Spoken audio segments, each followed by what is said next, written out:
Hello, everyone. I'm Aydoğan Vatandaş, the editor-in-chief of Politurco.com. Today, I'm joined by Professor David Phillips from Columbia University. Thank you so much for joining us, David. Thanks for having me. David, I know that you have been following the conflict resolutions, and especially also you're following the conflict between Ukraine and Russian Federation for a long time. Were you expecting such a military operation from Russia? Vladimir Putin said he would attack. We should take him at his word. He's launched an aggressive action that was totally unwarranted. It's a war of choice. So I'm not surprised, but I'm deeply disappointed, yet pleased with the unified response of the international community and the job that the Biden administration has done to develop transatlantic unity and bring the free world together in opposition to Putin's aggression. And do you think that this military operation is successful? What do you think about this? Depends how you measure success. If Putin's goal here is to destroy the country and kill as many people as possible, then it's a success. There's a feeling of inevitability that Ukraine will succumb ultimately to Russia's aggression. Looking back, there may have been some things that we could have done differently, but we have to acknowledge that Russia has an enormous army with great capabilities, and Russia's attack on Ukraine has been devastating. I'm not surprised, deeply disappointed. And what about the sanctions? So do you think that the sanctions by the United States and other European countries and NATO countries are sufficient? Sufficient to do what? The sanctions will devastate Russia's economy. It will cause conditions of poverty for many Russians. It probably won't affect Vladimir Putin or Russia's sovereign wealth fund. I think the salient question here has to do with timing.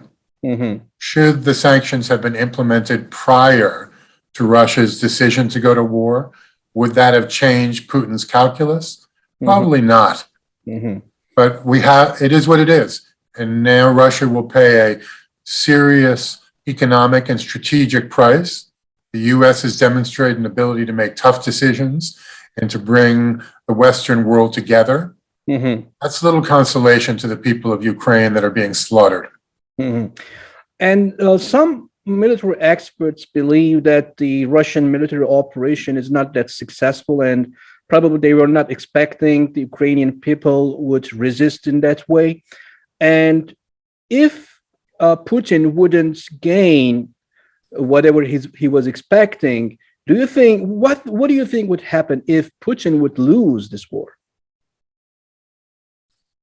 Lose this war. Here again, we have to define the terms. If Putin loses the war, that means that Russia ends up withdrawing with its tail between its legs in shame and facing ignominy. I don't see that happening. I think that Putin has too much at stake. He's not going to allow Russia's military to suffer a defeat. So he will intensify offensive operations, increase Russia's firepower, cause more devastation and death. I don't think that constitutes a win for Russia. It certainly constitutes a defeat for Ukraine and the Ukrainian people. But I so admire President Zelensky's ability to lead, the way he's rallied the people of Ukraine, the way he's worked cooperatively with Europe and with the United States. But that doesn't change facts on the ground. Ukraine is suffering. It will experience a whole lot of hurt. It's hard to imagine Ukraine emerging from this victorious, which would mean Russia's army withdraws in defeat. Let's see what happens. And what do you think the Russians' main objectives were with this military operation? It was indirectly an attack on Euro-Atlantic institutions.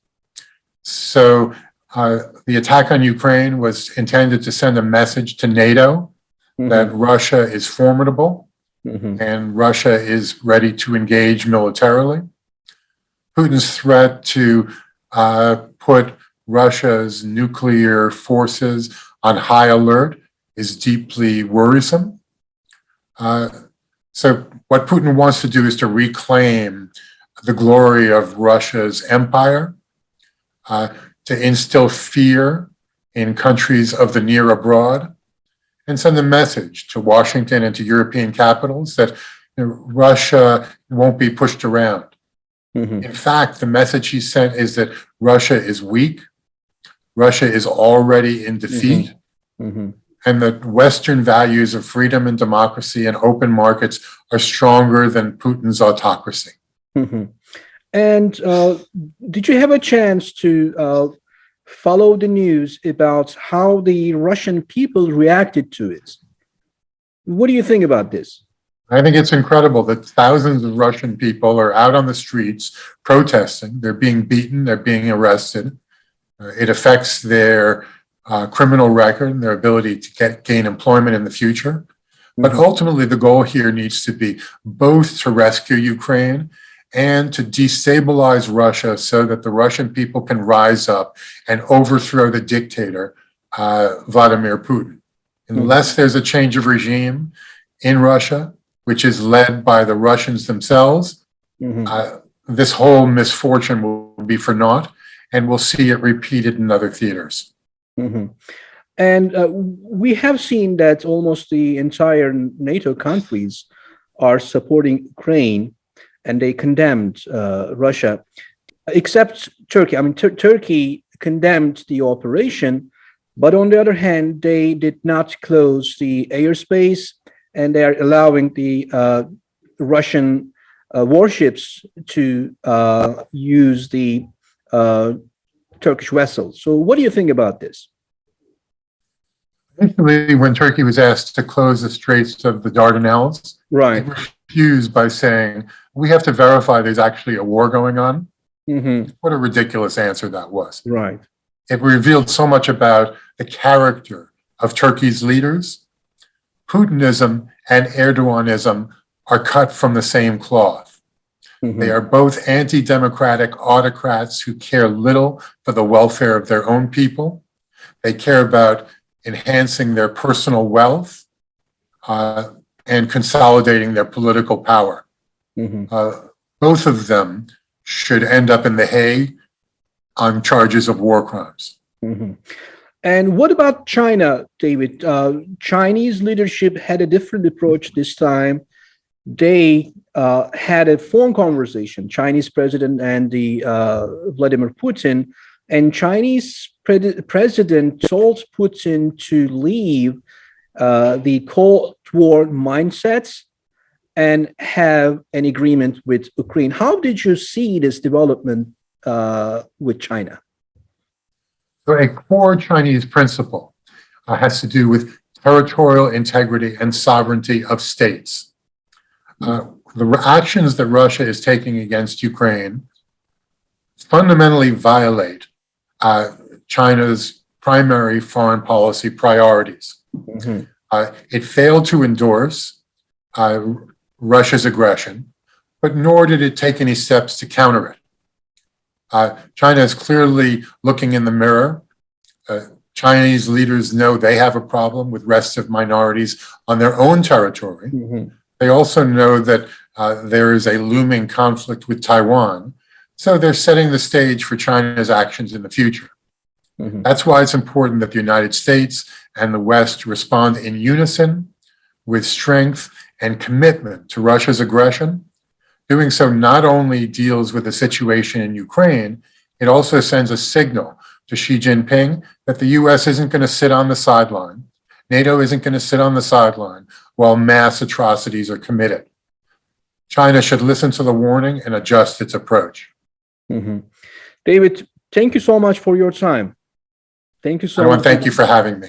Ladies and gentlemen, today I had a remarkable guest, Professor David Phillips from Columbia University.